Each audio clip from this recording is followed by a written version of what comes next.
Welcome, everyone. Super excited to be here. And I'm selfishly very excited because I get to pair up with someone who I haven't worked with in a really long time, my colleague Christine Balzano. So, my name is Faisal, and Christine and I are here to give you a little bit of a peek behind the scenes. I think some of this gets lost as you all work on your applications. It's going to be extremely interesting and helpful to understand when we're reading your applications on the other side, what mindset we're in, what we're looking at, and that hopefully translates into what you'll be doing on your end. So here's what we're going to be covering. So we'll talk a little bit about how your application will be evaluated to help guide you in your admissions prep. We'll talk about the key components of a successful application, and then really the bulk of the time we're going to spend in a little bit of a fireside chat where I want to ask Christine her opinion about a few things that pop up all the time, and she'll do likewise with me. And then we want to take questions from you. So stay active in the chat. We want to make sure that you leave here feeling that you have a really good plan for what you want to do in the coming months leading up to the round one deadlines. So with that, just a little bit about me. I graduated from the University of Chicago Booth School of Business. I helped in the admissions office. I worked with Christine when I was there. And then I went on to continue doing some admissions work. I worked at an organization called Leadership Story Lab, where we really worked on curating messaging and how leaders could use storytelling to communicate. And I've been involved with MBA prep school doing admissions consulting. So it's been over 15 years now. And it's really gratifying to do the work that I do because it really helps individuals tell their own unique stories and use the MBA, which is an amazing launchpad for all that you want to do. And so it's good to be part of that journey. So, Christine, do you want to introduce yourself? Sure thing. It is also my great pleasure to be with Faisal. Um, our paths crossed when I was at Chicago Booth. Faisal was a student, and also one of our graduate assistants. And that class of 2007 was one of my favorite classes, really probably my most favorite class, just because of my role in getting to know everybody more deeply once they were on campus. But I have been in the admission space for my entire career, the MBA admission space for a really long time. Dare I say how old I am? And so my pathway has kind of been, undergrad initially, and then a bulk of time at Booth, both in the US and then in London. I lived 8 years in London, was also with London Business School there at the same time as starting my own admissions consulting business, and also know Fessel from MBA Prep School. I also work with them, previously worked at Veritas Prep. And in the last 5 years, I've been helping out at Yale in various capacities. First, I covered a number of roles within their executive MBA space, all admissions, all with the School of Management, and have covered many maternity leaves, including one in full-time, and continue to do reading for Yale's full-time program. So, things that we're going to share with you are certainly specific to what the MBA process is, but not necessarily specific to any particular school. But I think our combined experience across the schools will give you a good sense of how the process works generally and help you feel a little bit more comfortable with it. Good. Well, let's dive right into it. And we're going to hit you right up front with how your application will be evaluated. Now, just to note, we're not giving away any proprietary information that would not be ethical, but in general, your applications are going to follow this format. So you're going to have multiple reads. The number varies by school, but some combination of admissions officers, directors, select student readers that have been trained on this will read your application and sometimes multiple times. There's going to be individuals on the admissions teams that know your background quite well. So you'll be surprised at how often the teams will have regional and profession experts. So oftentimes I hear, I'm from this school outside the US. Will they be able to translate my GPA? Or I work in this industry, and how do I communicate what my industry does? They're going to know, and they do a really good job, and they have resources, right? They're business schools, so they have ways to find out. Your application, as it's being reviewed and read, will at different points in the timeline be assigned some form of a score. You can imagine these top business schools, they're getting thousands and thousands of applications. And so you're being rated. And generally, and the rating system varies by school, but there's going to be a section that is designated as they walk on water. We want to interview them. There's going to be a section that is the exact opposite and is designated as they're not a good fit and we're not interested in moving further. And then there's going to be a big chunk that falls in the middle, which is okay, we should interview them and find out a little bit more, or let's debate these individuals a little bit more. So there's a scoring that happens for your applications as it's passing through the process.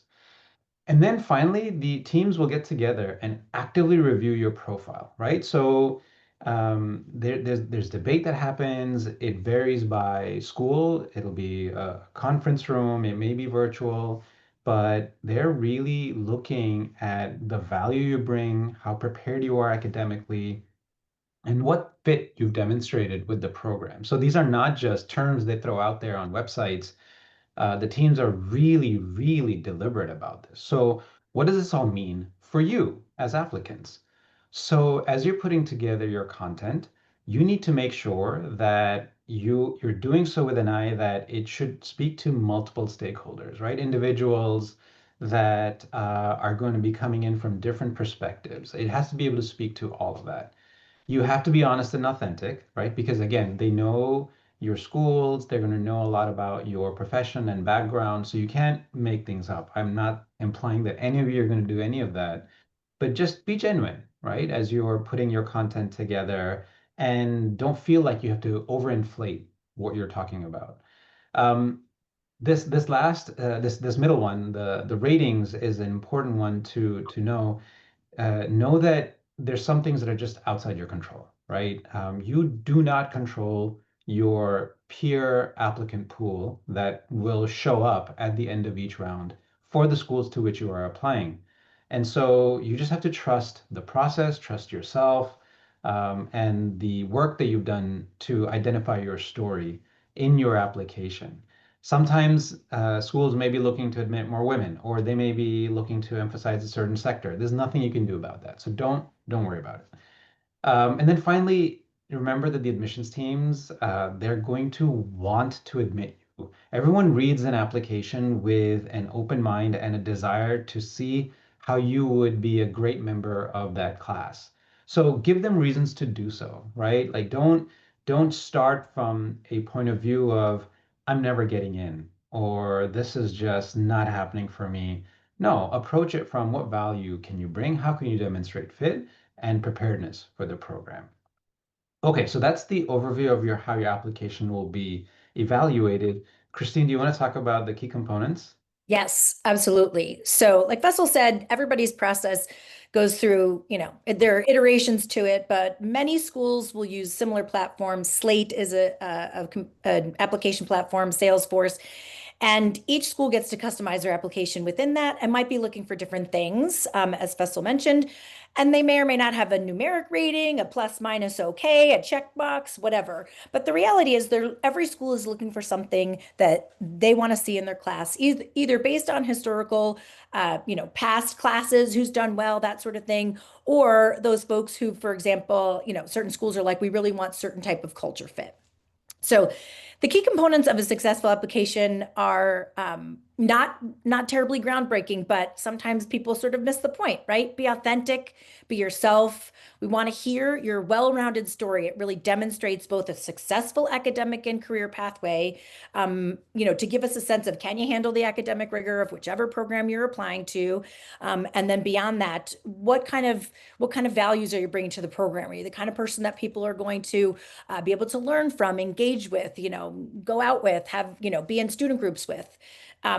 Schools want to say, particularly the schools many of you put in the chat, and even if you didn't, I'm sure you're all looking at top schools. Thoughtful and aspirational goals. The MBA is meant to be this transformational experience that really gets you thinking outside of just what you know and thinking about the future of possibilities beyond just the next step. So you really want to think through, why do I want an MBA? What do I want it for? What are the goals next and beyond? Or what goals might there be if I take a left turn, or go, try to get to that long-term goal a different direction. And that ties into this genuine understanding of the value of the MBA and why now. A lot of times people sort of hit career inflection points, and think, I feel like now's a good time, but don't really have a great sense of it. And it can come across as in an application. So the more self-reflective and thoughtful you can be, the better off you are. Um, Demonstrated passion and interest. Now, what I mean by that is, that you have areas of interest outside of just work every day, right? It's okay, of course, if let's say you work in tech and the stuff you like doing on the side is programming, or you're developing an app or something that like that that's sort of aligned with your work. But schools want to see that you're a person that has, external interests and commitments outside of just your day-to-day work. Now, this is very different in the US than in other parts of the world. American schools are looking for you to have a little bit of depth in something. You don't have to have a laundry list of 10 things, but they want to see that you're interested and passionate about something or a handful of some things. So that's a really significant piece that helps us understand you and your interests and motivations, but also helps differentiate you.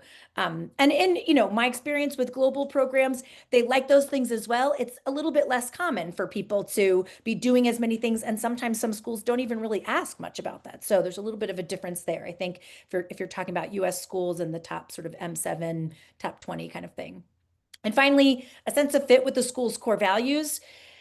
Every school in some capacity is thinking about how you're going to fit into the kind of model they have, whether it's the academic classroom or if it's a cultural, view, or, whatever the school believes their value system to be. I can still remember, one year I was doing some EMBA information sessions for Yale when I was filling that role. And my colleague was doing an information session, and she said, look, one of the classes in our EMBA is climate change, related to climate change. If you don't believe in global warming, maybe Yale's not the right place for you.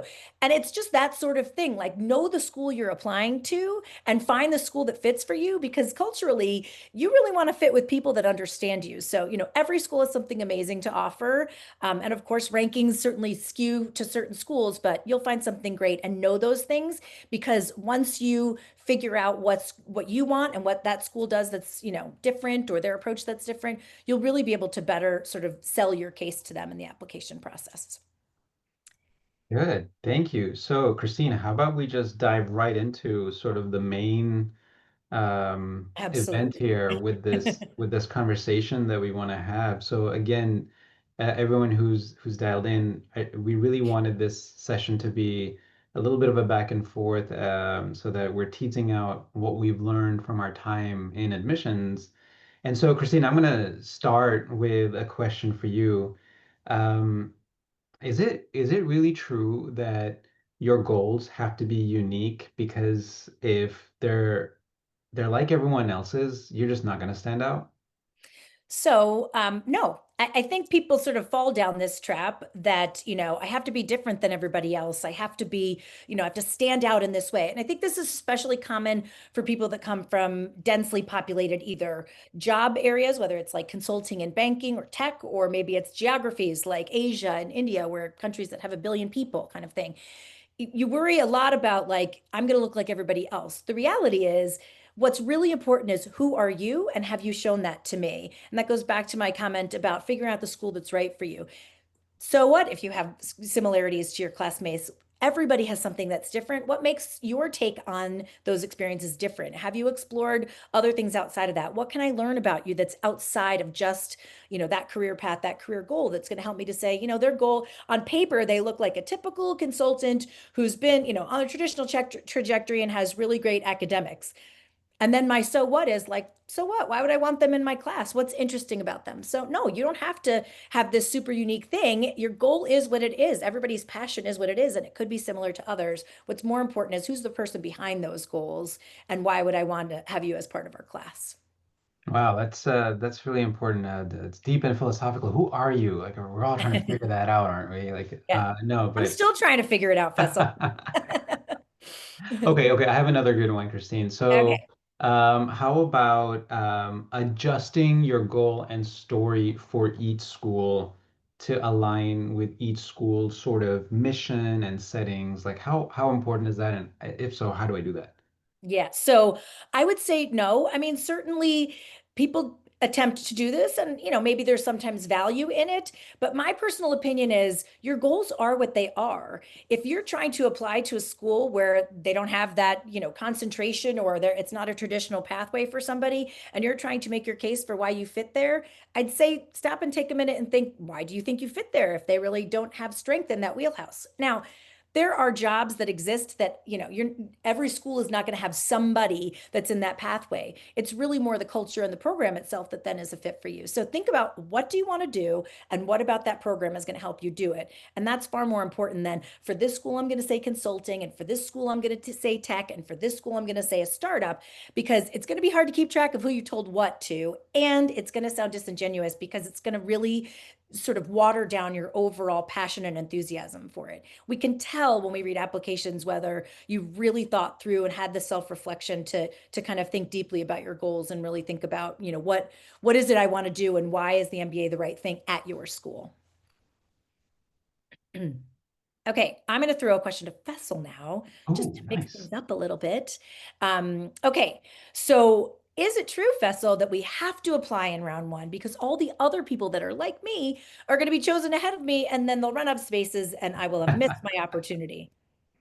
So no, false. Apply when you are ready. And I know you feel like, oh no, if I don't apply in round one, it won't signal interest. If you've been doing research and you've just really spent time connecting with the school, talking to students and alumni, and are ready to apply, you have a great test score, go for it. But if you only have weeks to the deadline, you haven't taken your GMAT, and you're rushing your application, it is just absolutely not worth it. You are doing yourself a disservice by rushing your application into round one. So there's a reason there's multiple rounds. Business schools, they keep slots open so that they're taking in individuals throughout each round. I will say that by the time round three rolls around, at that point, there does become a question in the minds of the admissions teams, like, why did this individual wait this long? And so sometimes you may have to talk about maybe there was a life event or something that prevented you from applying earlier. But in general, apply when ready. Don't feel rushed to get into round one. I know that deadline is coming up, but if you're not ready, you're not ready. And then one thing I also tell my clients is also think about splitting your applications. And so straddling rounds is okay too. So maybe you're applying in round one and round two. Now that may lead to a little bit of juggling that you may have to do depending on which schools you get into, but that's absolutely okay. Agreed, agreed. Very good points. Okay, one more for you. Um, I've heard that schools prefer candidates from blue chip companies, named companies we all know, places like Amazon and, Goldman Sachs and whatnot.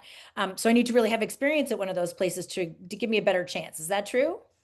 Also false. Listen, it's always going to help you if you have a brand name on your resume. Yes, of course, people will know if you work at IBM or Procter and Gamble or Goldman Sachs or whatever equivalent may be in your sector. But as admissions officers, we're spending a lot of time looking behind the scenes and seeing what you did while you had this opportunity and what change you created. And that change can be a small change, but what impact did you have in your workplace? How did you demonstrate growth and intellectual curiosity? So the name on your resume only goes so far. And I'd argue that it's actually the meat of what you did while at work that's going to carry much more weight than simply the fact that you worked at an Amazon or in like a major company that everyone has heard of. So don't sweat that at all. Um, yeah. So okay, Christine, I'm going to ask you a question now. Sure.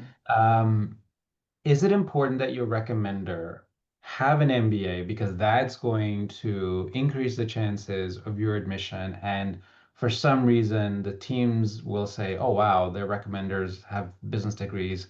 They know what they're talking about. No. It's a common misconception that, short answer, no. It's a common misconception that if my, recommender has an MBA, the admissions committee is going to understand better that this person knows what it takes to get an MBA.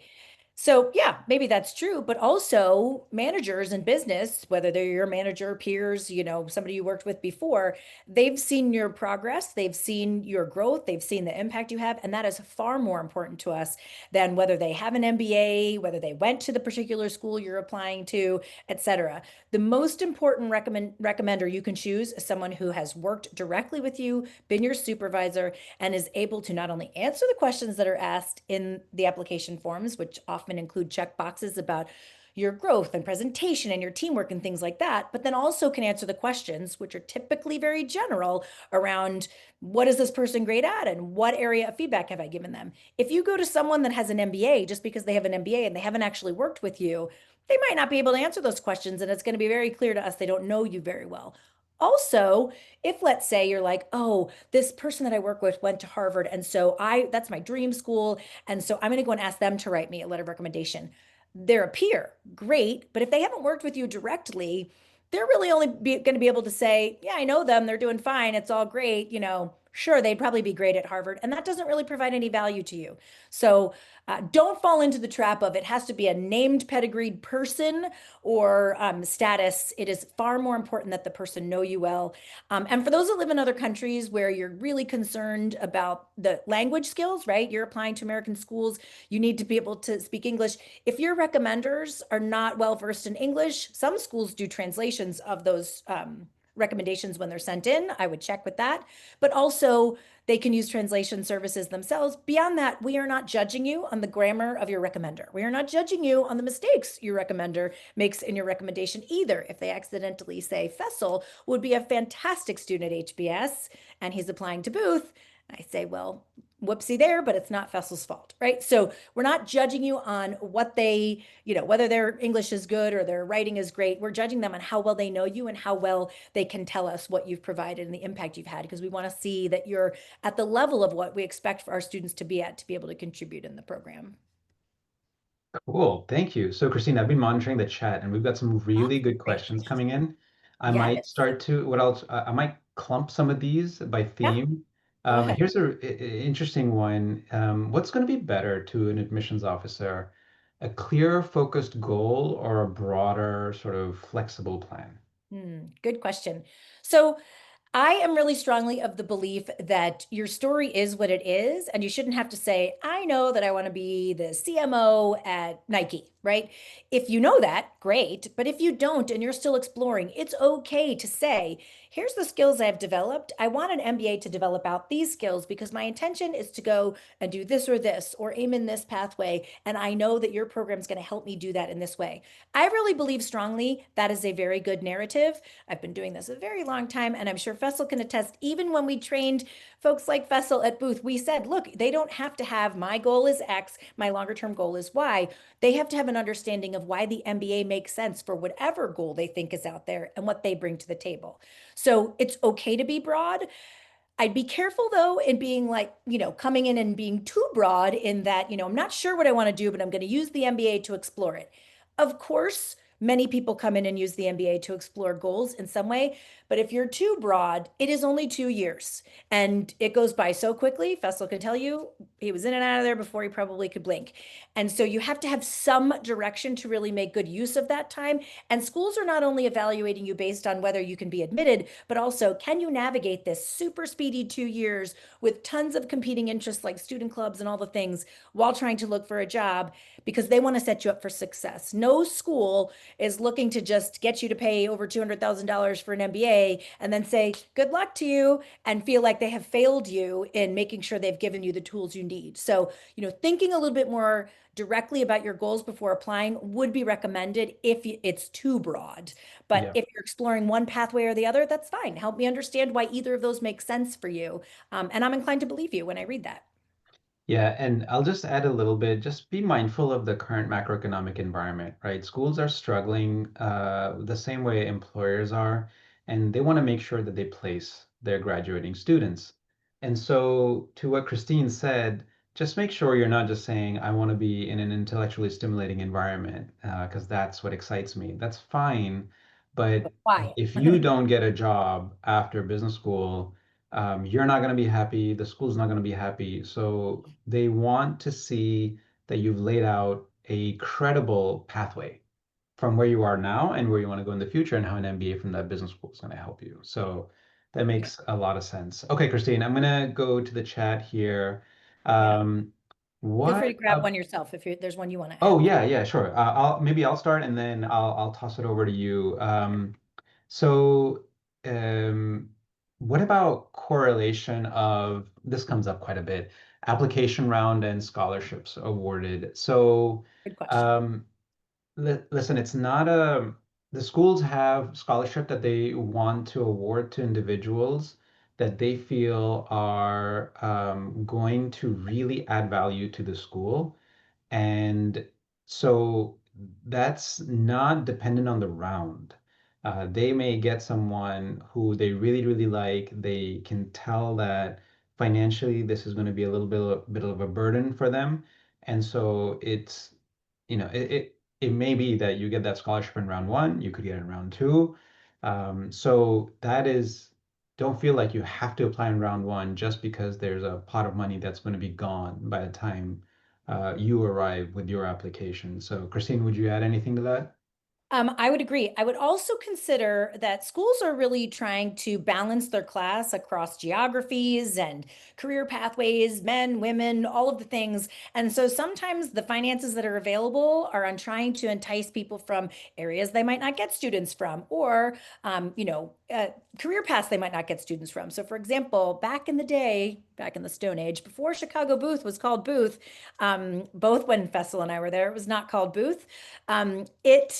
We very much were before that known as the quant jock school, all finance. And there was a period of time where we were like, okay, if they gave Nobel Prizes in marketing, we would have lots of marketing folks here, but they don't. But our marketing faculty are amazing. So we leaned into let's see who we can entice to come here. And so sometimes we were giving scholarships more to people on the marketing side to see if we could develop that. So consider that there might be something schools are doing with the money that's beyond just sort of, who's going to come, and consider that as a possible avenue. Ask about those things. And in terms of the round, sometimes those things are agnostic, right? If they're still trying to develop, have more marketing people in a program, it doesn't matter what round you apply in. Yeah. Yep. I Okay, want to we're address getting. oh, Go ahead. sorry. I was going to address a couple questions that are sort of combined about addressing career gaps and sort of the focus on how you should focus your story, whether it makes more sense to talk about personal growth or professional success. I would say two things, right? Depending on the structure of each school's application, some are very streamlined and ask you, what are your goals and why is the school going to help you? And maybe they have one other essay, or maybe they have nothing and they're just giving an optional. There's limited space to talk about yourself beyond sort of everything that's there, but use the whole application for your word count, right? Consider what you're putting in the activity section of your application. Consider what you're putting in your resume. That helps to give that robust story. So if there's more to your story than I went to college and I started working at Ernst & Young in a audit role, and the background story is, well, I was homeless and, I got a big scholarship to go to school and I had this mentor, that's what an optional might be for, right? Or maybe you've been really involved in community engagement and you're going to say through community engagement you've been able to serve underserved populations with tax accounting reasons, right? So, think about the ways you can use your word count, and specifically with gaps. This is such a big point, and people really miss this. Do not leave me to my own devices. As Fessel said, we are rooting for you. We are really interested in people that are excited about doing something great for business, doing something great for the world. And, we want to see what your dreams and aspirations are. That is why I've been doing this my whole career. The things people think of for careers are things I never knew existed. I'm a first generation college student. So, diving into that is interesting. But if I go through your application, I'm like, huh, what happened here? I'm inclined to create a narrative, and you do not want an admissions officer creating a narrative. We have 15, 20 minutes to sort of get through your application, make some notes, pluses, minuses, check marks, numbers, whatever it is we're doing, and then move to the next. You don't want me to sit there and think, I really wish I had known about what that 6 months was about. And yes, sometimes we will go to your LinkedIn profile or try to figure that out, but there's only so much time. We might not have the time to go down that rabbit hole. So make it easier. Either address the gap. Some schools ask directly, and you can just sort of check the box in the application and say the gap was this, or direct it directly, completely right within that optional essay. That's what those optional essays are for. Yes, hey Christine, we're getting a couple of questions posed by veterans or those with military backgrounds. It's kind of asking, how to position themselves. So the same applies that we've been talking about. Christine and I have been mentioning. You clearly will have had different leadership experiences. Maybe there's deployment overseas, and having to manage large projects, cross-functional, Mhm. without formal reporting relationships. So, but the same criteria applies. So think about where you've shown leadership, what form that leadership took. And leadership can take many, many forms. It can be some analysis, some out of the box thinking, some going beyond what you were asked to do, or maybe leaving an impact where you left a process improved even after you moved on to a different role. So whether you're a veteran or not, all of the same rules are going to apply. And you should work really hard at this early stage of your application to figure out what are those themes that define you, and then use those themes to assess your military background and the work that you've done, and then move forward to how an MBA is going to help you. That's really, don't put the cart before the horse. Think bigger picture and then figure out how to position your experience from there. Christine, would you add anything? Yeah, no, I would agree with that completely. No, I think that's great advice. Nothing to add there. Okay, Well done. good. All Um, right. I'm seeing a Go ahead. question in here about how are applications assessed post-interview? And I think that's actually a really good point. So Faisal talked about sort of the timeline of what you're doing, right? Depending on the school, you might have one, two, three people review your application, make a decision whether to invite you to interview. Then you've had your interview. You either interview with a staff, alum, a current student, whichever the combination is that the school is using, and then you're reassessed. In that reassessment process, regardless of the school we're talking about, by that point we've whittled down to whatever, pile we're still left with after the interview phase. And we're looking to see, and most business school interview processes are similar. Some are very specific. Harvard's in particular is very specific to your application, though in general, they're trying to assess some general qualities. There is no sort of one way to approach the interview, and there is no like, we're looking for some certain answer. They're really just trying to get to know you, right? Who is behind what I saw in the application that I found interesting? Does the narrative continue to make sense? Maybe I had a little bit of a question, right? I thought there was something great I saw in your application, and I'm like, I really wish that he or she dug into this further. So when you get to that process, when you're in committee discussing, here we've gone from interview and now we're trying to admit, it really comes to how many people do we have left in this pool? What are their geographies, sort of men, women, backgrounds, all that sort of thing to try to figure out, right, how many are we trying to admit? And every school forecasts out, here's how many we're going to try to admit in a certain round because our yield has typically been X, right? And we're trying to enroll a class of 500 or whatever they're working with. So they're kind of looking for that in mind. Through the post interview process conversations, you are being advocated on, like Faisal said, there could be two or three people that have read it. Maybe somebody met you on the road. The person that interviewed you might be in the room if they were a staff member or a student that's participating in committee. So there could be people weighing in on you throughout the entire process. And the discussion is, do I see them here? Where are they going to add value? Can they handle the academic rigor? By and large, that's the most significant piece of what's being discussed. And to be fair, Faisal and I were talking about this the other day. There are the unicorns at the top who are just going to rise to the top at every school they apply to because they're super smart and they've got really high test scores and they've worked at all the blue chip places and they've solved world peace. That is a tiny sliver of people. It truly is. Then there are the people at the bottom who have incredible stories, have overcome significant hardship. They have all the trauma you could possibly want to see that makes you go, oh my gosh. Again, very small sliver, fortunately for our world. The greater majority of business school classes are made up of good old-fashioned, hardworking, really want to do something great in the world people who might not have solved world peace, but might want to, who might not have created a new app, but might want to. And so we're really just looking at, is this person going to be able to accomplish the thing they said they want to do? And how are they going to blend with the rest of the class, the culture that we have here? Are they going to find what they want? Are they going to be employable? So that's really what they're looking at. And yes, of course, your interview makes difference in that if you came in and you were fumbling all over answers to questions like that, yeah, it's not going to be a great look.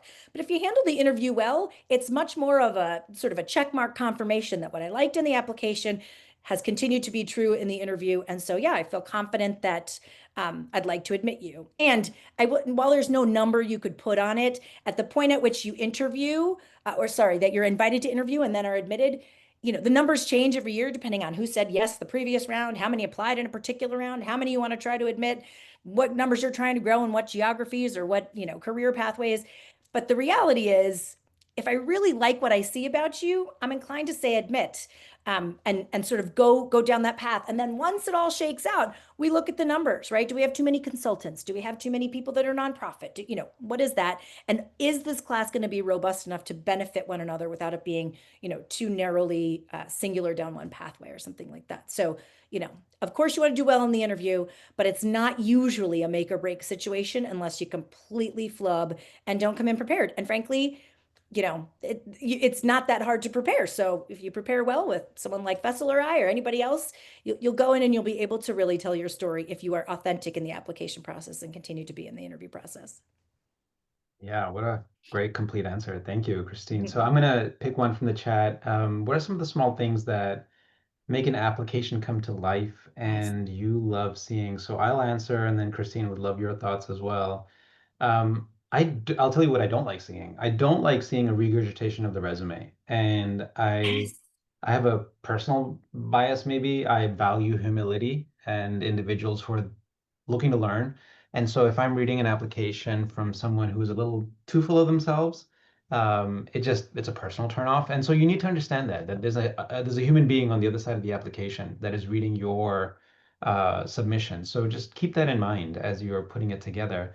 I really, really appreciate individuals who've done the mining and the introspection. So I'll give you an example. I had a candidate I was helping. She wanted to go into the beauty space, and she really wanted to bring products to market in emerging markets because there's just not enough, she felt, that is tailored to women of different skin tones or different climates. And I'm like, oh, okay, that's pretty cool. But then in the application, she also went into where she had her aha moment, and it was because her mother had fallen sick. She had a stroke actually, and they were in a hospital setting. And her mom, despite being in a hospital setting, kept asking for her makeup because she wanted to look her best. And so that's when it really hit her, and light bulbs went on. Like, listen, these little things, they help people look their best, feel their best. And so I really want to empower women in doing this.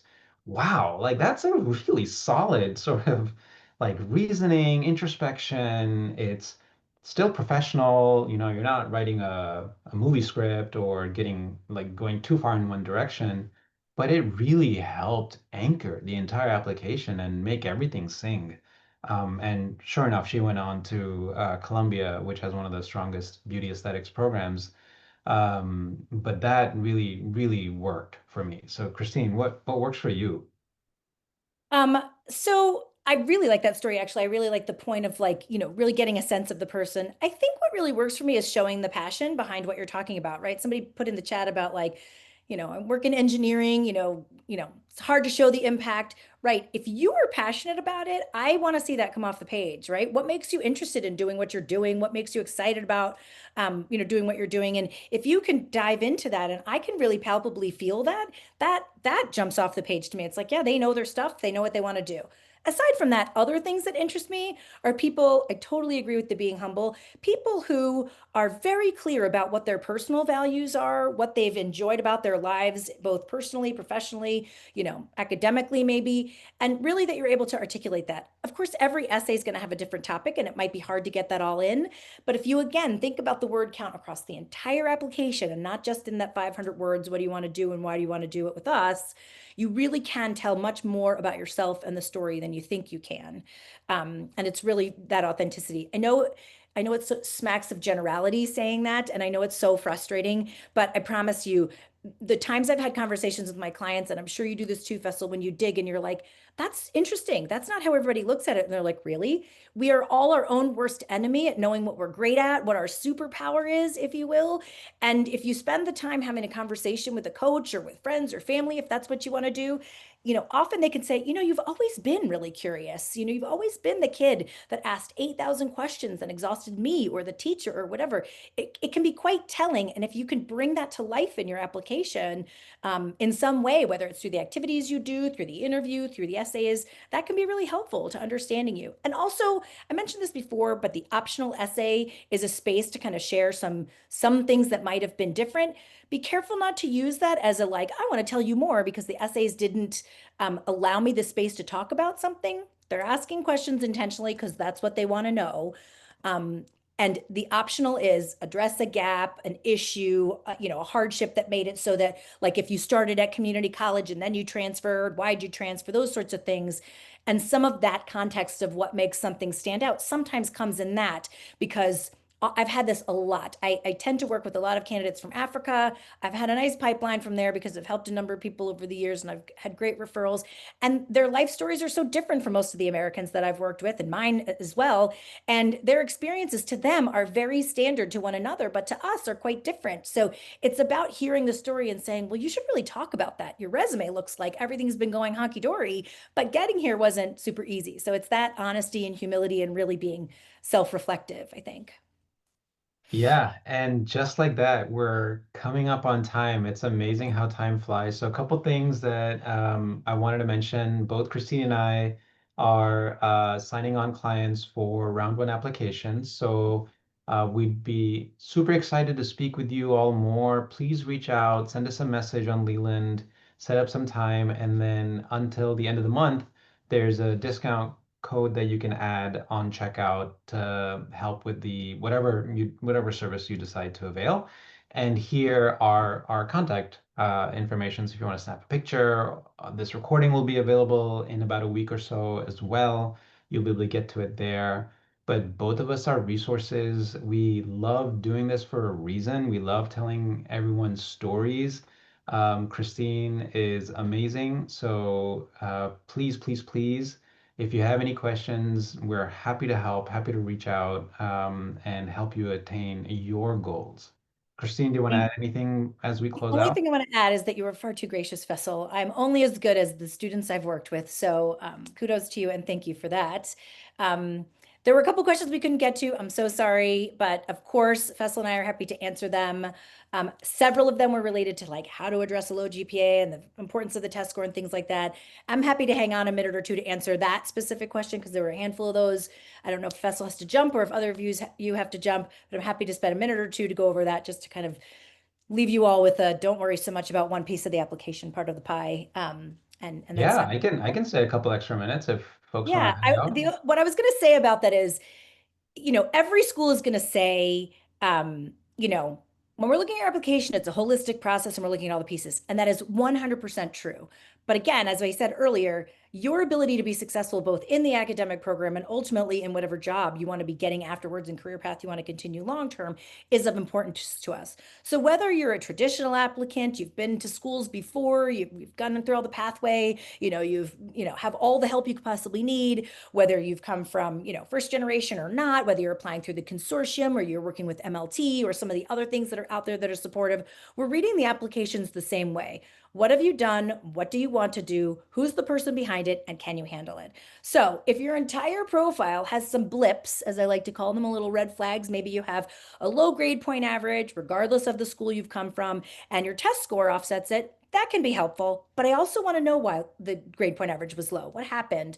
Was there a particular semester that something went wrong, or, whatever, you had some mental health issues, or somebody in your family died, or, for many of you, it could be COVID, right? Like we've been hearing it for years. We'll continue to hear it because at the time that people are applying, everybody's kind of been in school at some time or another during COVID.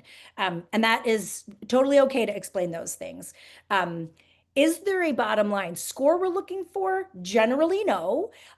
To compensate for a low GPA, we want to see that it's kind of a nice stark difference, though. So suppose you come into the process and you have a 3.01 or something like that. I want to see you, in the upper tier of those GMAT, GRE scores, if possible. Again, look at the school's averages. Those averages are simply what they are, averages, right? There are people below that, there are people above that. And they'll tell you what the median is. That's the sort of middle 80%. There's 10% outliers on either side. The people that are being, the outliers that we're leaning in for that are on the lower side are coming with something amazing. Either they've had, a different pathway career-wise that's super interesting, or they've come to this, via a non-traditional career pathway that's maybe on a nonprofit or something like that. Or maybe, you didn't, you grew up poor and you didn't have the resources that other people had, and you had to go to your local state school, which didn't really, position you well for the best jobs, but you've gritted it out and you've made your way and all of that. So the context of the story sometimes allows us to lean in and say, all right, well, they've really made something of themselves. They did really well academically. The score's a little bit lower. So, I'm inclined to lean in. Consider that overall with your academic profile, you want it to be as neat and tidy as you'd like. So if you have a low GPA and a low test score, consider what you can do to offset that, right?